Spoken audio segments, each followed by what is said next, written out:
If you know your Star Trek, you know that revenge is a dish best served cold. That was a line that was first uttered by Khan, who was the scenery-chewing villain in Star Trek II. It's a Klingon proverb. But even though Star Trek is set in the 24th century, revenge, or the righting of a wrong, is a hallowed tradition in history and literature. Some would even say that it's got biblical roots.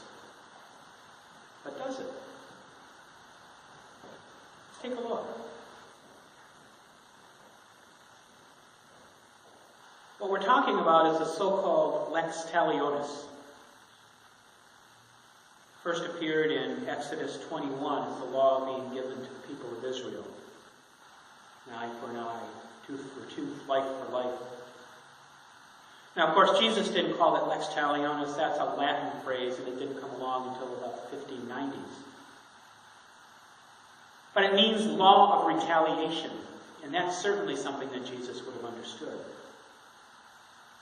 It's the starting point for Jesus in the last of these 6 antitheses that he was preaching on in the Sermon on the Mount. At first blush, the name sounds pretty apt, law of retaliation. In common usage today, when we talk eye for an eye and tooth for a tooth, we're talking Old Testament justice. More closely, we're talking Old Testament brutality. If somebody causes you to lose an eye, then they lose an eye. If somebody knocks out a tooth, then they get a tooth knocked out. That's revenge. That's retaliation. And usually when we see somebody in a book or in a movie, I should say, or a TV show quoting an eye for an eye, they're kind of a revenge-crazed person. And as such, that whole idea of revenge and vengeance and all of that stuff and the violence is a little uncomfortable for modern-day Christians, so we tend to try to distance ourselves from that. Instead, we say, well, that's Old Testament law, but now we have Jesus, and we have Old New Testament stuff that we think about.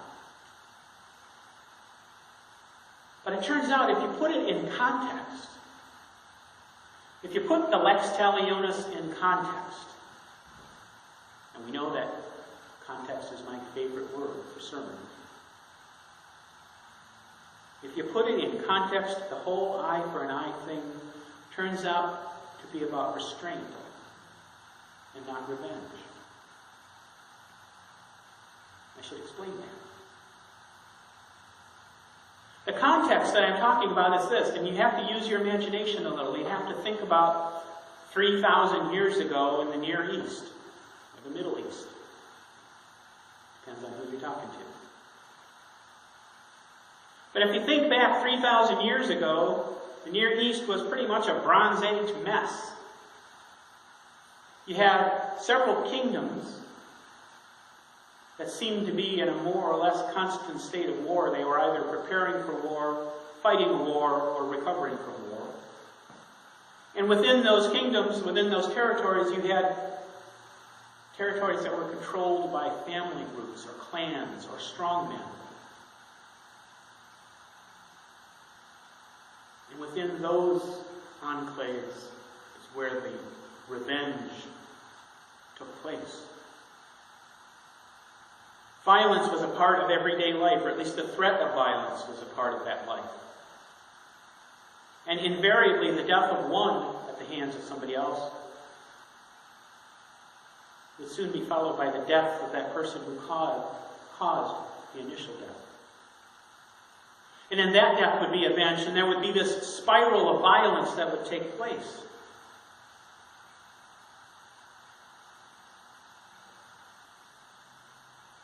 An escalating chain of violence was the norm in many cases. And that's the context that the lex talionis came from. Because when the law said an eye for an eye, a tooth for a tooth, a life for a life, that was not a prescription for violence. It was not a voice for vengeance. Instead, what God was doing was setting a limit on retaliation. Scholars today understand, and what the people of that time certainly understood as well, that this particular iteration of God's law was intended to put a stop to that escalating spiral of violence. It was intended as a preventive for vendettas. And the law was intended to draw a line and say, this much you can do and no more.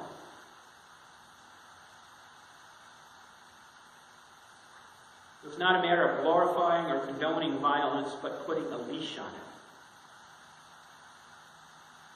Now, with that context in mind, think about what Jesus said in the last of these antitheses. What does Jesus do? He does what he seems to always do.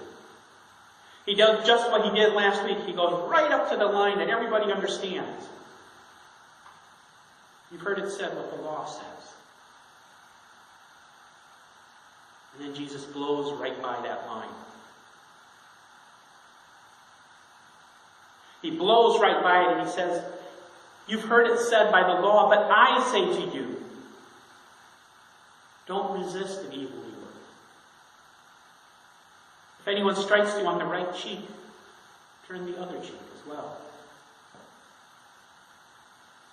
For those people, this is Jesus at the edge of rational thinking, or maybe even a little bit beyond the edge of rational thinking.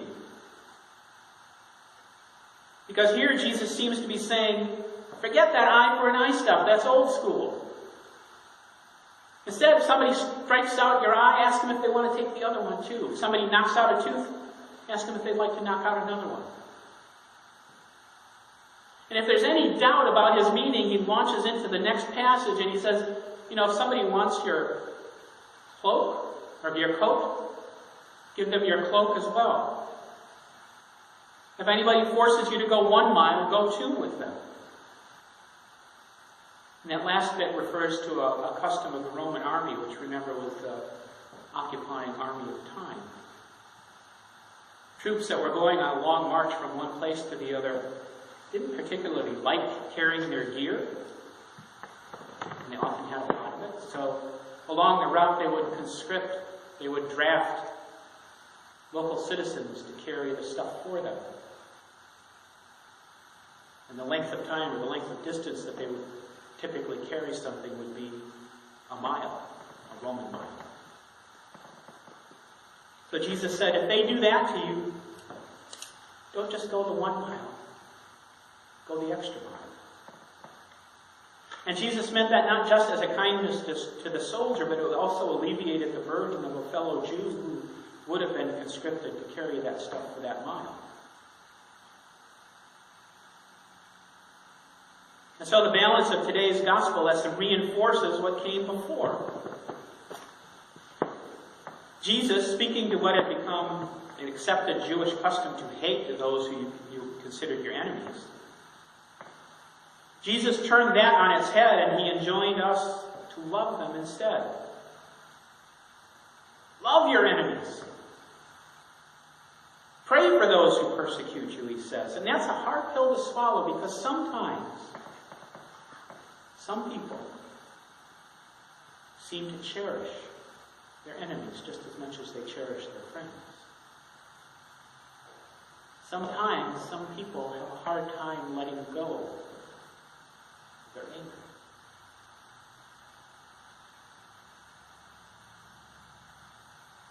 Some people have a hard time allowing old wounds to heal. Has that ever been you? Did you ever do something? Did someone ever do something to you that you just couldn't let go? I want to tell you a story. When I was 8 years old, a long time ago, I was 8 and my brother was 13, and we got Milwaukee Braves jackets for Christmas. And these were beautiful things. They were black jackets. They had red stripes on the shoulders. They were embroidered with the team name. They said Braves. And under that was the Tomahawk logo. And on the shoulder there was an American Indian logo. Probably wouldn't be PC today. They were beautiful and we were excited, and of course it was winter so we couldn't wear them. So we had to wait until spring came, and then spring came and they came out of the closet and we wore them everywhere. We wore those jackets with pride and with joy. And then a year later the braids moved. And the jackets went into the closet. Never to be seen again. I'm not entirely sure that the jackets didn't eventually find their way into the fireplace at Point Beach. My brother still has not forgiven them for leaving. For years we both held it against them. Even the coming of the Brewers really couldn't take away that hurt, abandonment. But you know what? All those years of anger, all those years of hurt, carrying a grudge, the inability of us to ever trust another baseball team, all of that stuff we carried didn't affect the Braves one bit. Because hurt and anger and bitterness and even hatred and a desire for revenge, it turns out that those are burdens that we carry that are never felt by the object of our feelings. They never change what happened. As Jesus reminds us, the sun rises and the rain falls and God's grace is there for everyone. Us and those who have wronged us. Those we love and those we don't love. And if God can love someone with whom we disagree, someone we dislike, even somebody who's done harm to us, then aren't we called to do the same? Or at least to try? That was the question, that was the challenge that Jesus posed 2,000 years ago on a hill beside the Sea of Galilee. If you only love those who love you, if you only love those who agree with you, if you only care about those who are the same as you, what reward do you have?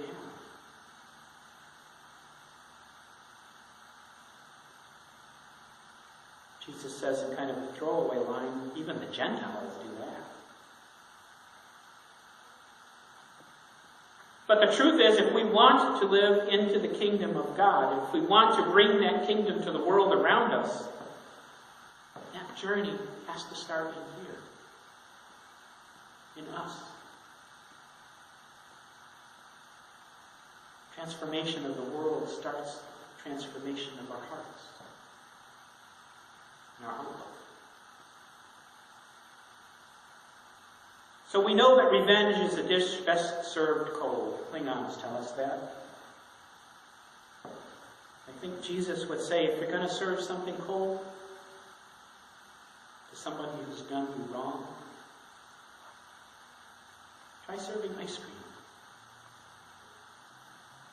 Maybe with sprinkles, because everybody loves sprinkles. And if you don't want to serve ice cream, then find another way to reach out in reconciliation. Find a way to reach out with an open hand instead of a fist. Because that's what Jesus would like us to do. That's what we are called to do in His name. And who knows when we do that?